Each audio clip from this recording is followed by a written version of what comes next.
ಎಲ್ಲರಿಗೂ ನುಡಿವಾಣಿ ಯೂಟ್ಯೂಬ್ ಚಾನಲ್ಗೆ ಆತ್ಮೀಯವಾದ ಸ್ವಾಗತ. ನಾನು ನಿಮ್ಮ ಪ್ರಿಯ ತೇಜಸ್ವಿ. ಬಹಳ ದಿನಗಳ ನಂತರ ನಾನು ಮತ್ತೆ ಮೊದಲ ಹೆಜ್ಜೆ ಕಾದಂಬರಿನ ಓದ್ತಾ ಇದ್ದೀನಿ. ಕೆಲವೊಂದು ಆಕಸ್ಮಿಕ ಘಟನೆಗಳಿಂದ, ಆರೋಗ್ಯದ ವಿಷಯಗಳಿಂದ ಕಾದಂಬರಿನ ಓದೋದಕ್ಕಾಗಿರಲಿಲ್ಲ.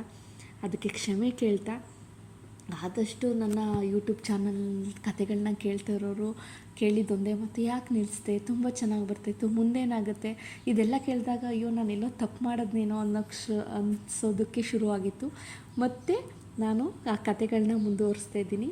ಮೊದಲ ಹೆಜ್ಜೆ ಕಾದಂಬರಿ ಇಂದಿನ ಸಂಚಿಕೆಯಲ್ಲಿ ಹೆಣ್ಣಾಗಿ ಹುಟ್ಟಿದ ಮಗು ಕಪ್ಪು ಬಿಳುಪು, ಅಂದ ಚಂದ ಇವೆಲ್ಲದ್ರ ಬಗ್ಗೆ ಮಾತಾಡ್ಕೊಳ್ಳೋ ಘಟನೆಗಳನ್ನ ನೋಡ್ತಾ ಇದ್ವಿ. ಮುಂದೇನಾಗುತ್ತೆ ನೋಡೋಣ. ಕಾದಂಬರಿ ಒಳಗೆ ಪ್ರವೇಶ ಮಾಡೋಣ. ನನಗೆ ಮಾತ್ರ ಇತರರು ಮಾತು ಕೇಳಿ ಸುಖ ದುಃಖ ಯಾವುದೂ ಆಗುತ್ತಿರಲಿಲ್ಲ. ನಾನಾಗ 3 ವರ್ಷದ ನಿರ್ಲಿಪ್ತೆ. ನನಗೆ ಸುಮಾರು 3 ವರ್ಷಗಳಿದ್ದಾಗ ಅಜ್ಜಿಯ ವಠಾರಕ್ಕೆ ಮತ್ತೊಂದು ಸಂಸಾರ ಬಂತು. ಹಳೆಯ ಸಂಸಾರಗಳಿಗೆ ಹೊಸದಾಗಿ ಬಂದು ಸೇರಿದ ಸಂಸಾರದಲ್ಲಿ ಯಾವ ಕುತೂಹಲವೂ ಆಸಕ್ತಿಯೂ ಇರಲಿಲ್ಲ. ಅಜ್ಜಿಯ ವಠಾರಕ್ಕೆ ಬರಬೇಕಾದರೆ ಇನ್ನೆಂತಹವರು ಬರುತ್ತಾರೆ? ಯಾರೋ ನಮ್ಮಂತೆಯೇ ಪರದೇಶಿ ಎಂದು ಎಲ್ಲರೂ ಉದಾಸೀನ ಭಾವನೆ ತಾಳಿದ್ದರು. ಆ ಸಂಸಾರದ ಯಜಮಾನ ಜೋಯ್ಸನಿಗೆ ಏನೋ ಕೆಲಸವಿತ್ತೋ ಅದು ಪರಮಾತ್ಮನಿಗೆ ಮಾತ್ರ ತಿಳಿದಿತ್ತು. ಜೋಯ್ಸನ ಹೆಂಡತಿ ಅಂಬುಜಮ್ಮ ಮಾತ್ರ ನನ್ನ ಗಂಡನಿಗೆ ಹಲವು ಬಗೆಯ ಕೆಲಸಗಳು ಇದೆ ಎಂದು ಹೇಳಿಕೊಳ್ಳುತ್ತಿದ್ದಳು. ಜೋಯ್ಸರು ಮಾತ್ರ ಮನೆಯಲ್ಲಿಯೇ ಹೆಚ್ಚು ಹೊತ್ತು ಕಾಲ ಕಳೆಯುತ್ತಿದ್ದರು.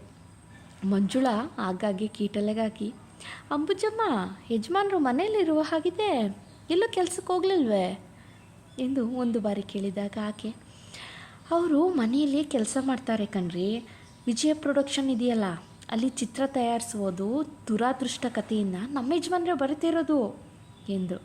ಮಂಜುಳಾ ನಿಟ್ಟಿಸಿರೊಡನೆ, ನಮ್ಮ ದುರಾದೃಷ್ಟ ಎಂದಳು. ಏನಂದ್ರಿ? ಅಲ್ಲ, ಇಂತಹ ಎಲೆಮರೆಯ ಕಾಯಿಗಳಿರುವಾಗ ಚಿತ್ರ ತಯಾರಿಕರಿಗೂ ಕೆಲಸಕ್ಕೆ ಬಾರದ ಲೇಖಕರನ್ನು ಕಟ್ಟಿಕೊಂಡು ಹಾಳು ಮೂಳು ತಯಾರಿಸ್ತಾರಲ್ಲಂತ ನಾನು ಹಾಗೆ ಹೇಳಿದಷ್ಟೇ. ಅಂಬುಜಮ್ಮನ ಬಾಯಂಚು ಕಿವಿಯವರೆಗೆ ಹಬ್ಬಿತು. ನೀವು ಹೇಳೋದೇನೋ ನಿಜ ಮಂಜುಳಮ್ಮ, ಆ ತಯಾರಿಕನೋ ದಿನಕ್ಕೆ ಒಂದೊಂದು ರೀತಿ ಕತೆ ಬದಲಾಯಿಸಲು ಹೇಳ್ತಾನಂತೆ ಎಂದರು ಅಂಬುಜಮ್ಮ. ಈ ಕತೆ ಬರೆಯುವ ಹವ್ಯಾಸನ ಅದರ ಪಾಡಿಗೆ ಬಿಟ್ಟು ನಿಮ್ಮ ಯಜಮಾನರು ಚಿತ್ರದಲ್ಲಿ ನಟಿಸಲು ಯಾಕೆ ಪ್ರಯತ್ನಿಸಬಾರ್ದು ಎಂದುತ್ತಾ ಮಂಜುಳಾ ಅಂಬುಜಮ್ಮನ ಕಿವಿಯಲ್ಲಿ ಹೇಳಲು. ನಿನ್ನೆ ನಿಮ್ಮ ಯಜಮಾನರು ಒಲ್ಲಿ ಗಿಲ್ಲಿ ಹೊತ್ಕೊಂಡು ತಲೆ ಬಾಚ್ಕೊಂಡು ಹೊರಗಡೆ ಹೊರಟಾಗ ನಾನು ಎದುರಿಗೆ ಬಂದೆ. ಭರತ್ ಭೂಷಣನನ್ನು ನಿಮ್ಮ ಯಜಮಾನರನ್ನು ಅವಳಿ ಚೌಳಿ ಎಂದು ಹೇಳಬಹುದು ನೋಡಿ. ಅಂಬುಜಮ್ಮ ನಸುನಾಚಿ, ಸಾಕು ಬಿಡ್ರಿ ನಿಮ್ಮ ಹಾಸ್ಯ. ಇರೋ ವಿಷಯ ಹೇಳಿದರೆ ಹಾಸ್ಯ ಅಂತೀರಿ. ನಿಮ್ಮ ಯಜಮಾನರ ಸ್ಥಾನ ಚಲನಚಿತ್ರ ಪ್ರಪಂಚದಲ್ಲಿ ಅಂಬುಜಮ್ಮ, ಅವರು ಬೆಳಕಿಗೆ ಬರದೇ ಇರೋದ್ರಿಂದಾನೆ ಇವತ್ತು ದಿಲೀಪ್ ಕುಮಾರ್ ಲಕ್ಷಾಧಿಕಾರಿಯಾಗಿದ್ದಾನೆ. ನಮ್ಮಲ್ಲಿ ಅಭಿನಯದ ಕಲೆಗೆ ಪ್ರೋತ್ಸಾಹವಿಲ್ಲ. ಇಲ್ದಿದ್ರೆ ಮಾತು ಎಲ್ಲಿಗೋ ಹೋಗ್ತಿತ್ತು. ಯಾವುದೋ ಒಂದು ಸಣ್ಣ ವಿಷಯಕ್ಕೆ ನನಗೂ ಉಷಾಗೂ ಜಗಳ ಶುರುವಾಯಿತು. ಮಂಜುಳಾ ಮಾತು ನಿಲ್ಲಿಸಿ ಉಷೆಗೆ ಬಿಗಿ ಹಿಡಿಯಲಿದ್ದ ನನ್ನ ಕೂದಲಿಗೆ ಸ್ವಾತಂತ್ರ್ಯ ಕೊಡಿಸಲು ಓಡಿ ಬಂದಳು. ಕತ್ತೆಗಳ ಜಗಳವಿಲ್ಲದೆ ಆಟ ಆಡೋಕ್ಕೆ ಬಾರ್ದೆ. 1 ನಿಮಿಷ ಆಟ ಆಡೋದ, ಇನ್ನೊಂದು ನಿಮಿಷ ಕಾದಾಡೋದು. ಮುಗ್ದೆ ಅಂಬುಜಮ್ಮನ ಮನಸ್ಸಿಗೆ ಬಣ್ಣ ಬಳಿದ ಮಾತಿನ ಸ್ವರ್ಗ ಅಂಗೈ ಮೇಲೆ ತೋರಿಸುತ್ತಿದ್ದಾಗಲೇ ನಾವು ಕಾದಾಡಿ ಮಾತಿನ ಗೋಪುರ ನೆಲಕ್ಕೊಳಿಸುವಂತೆ ಮಾಡಿದ್ದರಿಂದ ಮಂಜುಳಾಗೆ ಕೋಪ ಬಂದಿತು. ಮಾನವೀಯ ದಿನದಿಂದಲೇ ಜೋಯ್ಸರ ಅಲಂಕಾರವೂ ಜಾಸ್ತಿ ಆಯಿತು. ಅವರ ಶುಭ್ರವಲ್ಲಿ ಗಾಳಿ ಬೆಳಕಿಗೆ ಧೂಳಿಗೆ ಸಿಕ್ಕಿ ಮಲಿನವಾಗತೊಡಗಿತು.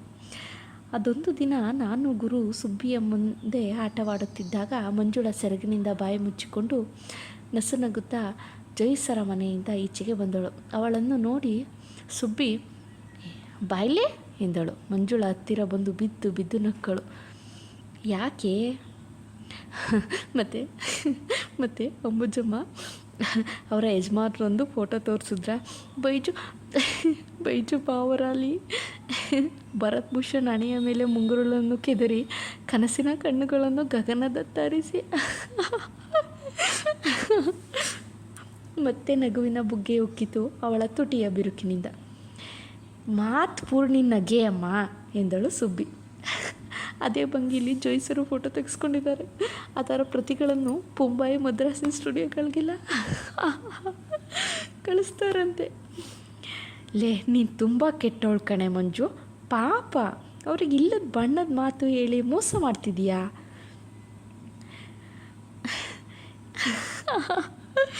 ಹೀಗೆಲ್ಲ ಆಡೋದ್ರಿಂದ ನನಗೂ ಸ್ವಲ್ಪ ಸಮಯ ಹೋಗ್ತಿದೆ ನೋಡು.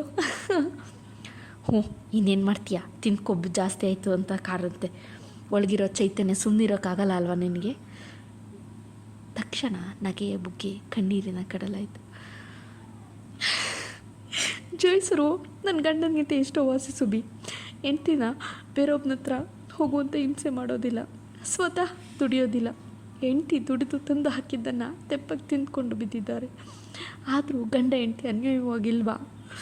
ಅದನ್ನ ಆತ ಮಾತನಾಡುವಾಗ ಮಂಜುಳೆಯ ದನಿ ನಡುಗಿತು. ಸುಬ್ಬಿ ಮನಸ್ಸಿನಲ್ಲಿ, ಪಾಪ ಹರೆಯದ ಹುಡುಗಿ ಗಂಡನನ್ನು ನೆನೆಸಿರಬೇಕು. ಯಾವುದೋ ಒಂದು ಭಾವನೆಗೆ ಬೆಲೆ ಕೊಟ್ಟು ತವರು ಮನೆ ಬಂದಿದ್ದಾಳೆ. ದಾರಿ ತಪ್ಪಿ ಹೋಗಲಾರಳು, ಗಂಡನನ್ನು ನೆನೆಸದೇ ಇರಲಾರಳು ಎಂದುಕೊಂಡು ಕರಕರದಿಂದ ಮಂಜುಳೆಯ ಕಡೆ ನೋಡಿದಳು. ಮಂಜುಳ ಕಣ್ಣೀರನ ನಡುವೆ ಮತ್ತು ನಕ್ಕಳು. ನಗು ಅಳು, ಮತ್ತೆ ಅಳು ನಗು. ಯಾಕೆ ನಗ್ತೀಯಾ? ಓ, ಆ ಫೋಟೋ ಭರತ್ ಭೂಷಣ್ ನನ್ನ ಕೈಲಿ ಆಗೋಲ್ಲಮ್ಮ. ಈ ನಗು ತಡೆಯೋಕೆ ಎಲ್ಲೋ ಶುದ್ಧ ಹುಚ್ಚು ಕಣೆ ನೀನು. ಭರತ್.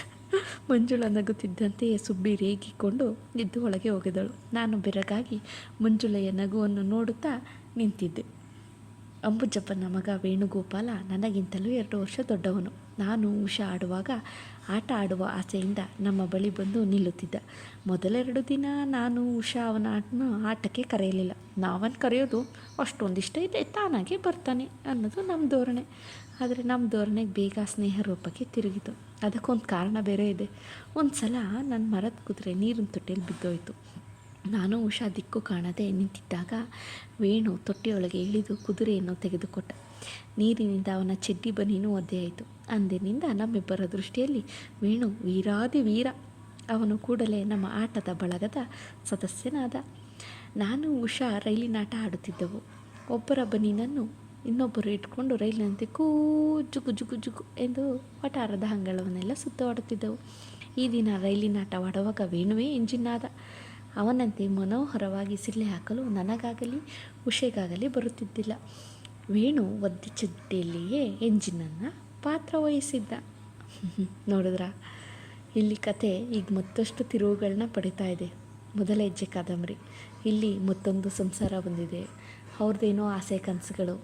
ಕೆಲವೊಂದು ಸಲ ಯಾರ್ದೋ ಮಾತುಗಳು ನಮ್ಗೆ ಹಿತ ಅನಿಸಿದ್ರೆ, ಹೌದಲ್ವಾ, ಇದು ನಾವು ಇದನ್ನೇ ಮುಂದುವರಿಸ್ಬೋದು ಅಂತ ನಮ್ಮ ನಿರ್ಧಾರಗಳು ಬಿಟ್ಟು ಅವ್ರು ಹೇಳಿದ್ದು ಯಾವುದೋ ಬಣ್ಣದ ಲೋಕಗಳಿಗೆ ಅಂಬುಜಮ್ಮನ ಸಂಸಾರದ ಥರ ನಾವು ಮರಳಾಗ್ತೀವಿ. ಅಂಬುಜಮ್ಮ ಮಂಜುಳನ ಮಾತು ಕೇಳಿ ಸಿನಿಮಾ ಲೋಕದಲ್ಲಿ ಪ್ರಯತ್ನಗಳು ಪಡ್ತಾರ. ಇಲ್ಲಿ ವೇಣು ತನ್ನ ಸ್ನೇಹಿತರನ್ನೊಡಗೂಡಿ ಮತ್ತಷ್ಟು ಆಟ ಪಾಠಗಳನ್ನ ಕಲಿತಾರ. ಮುಂದೇನಾಗುತ್ತೆ ಕಾದು ನೋಡೋಣ. Stay tune with Nudivani YouTube channel. Please ನನ್ನ ಚಾನಲ್ನ ಸಬ್ಸ್ಕ್ರೈಬ್ ಮಾಡಿ, ಶೇರ್ ಮಾಡಿ, ಲೈಕ್ ಮಾಡಿ, ಆದಷ್ಟು ಸಪೋರ್ಟ್ ಮಾಡಿ, ಕನ್ನಡ ಸಾಹಿತ್ಯವನ್ನು ಬೆಳೆಸಿ. Thank you so much.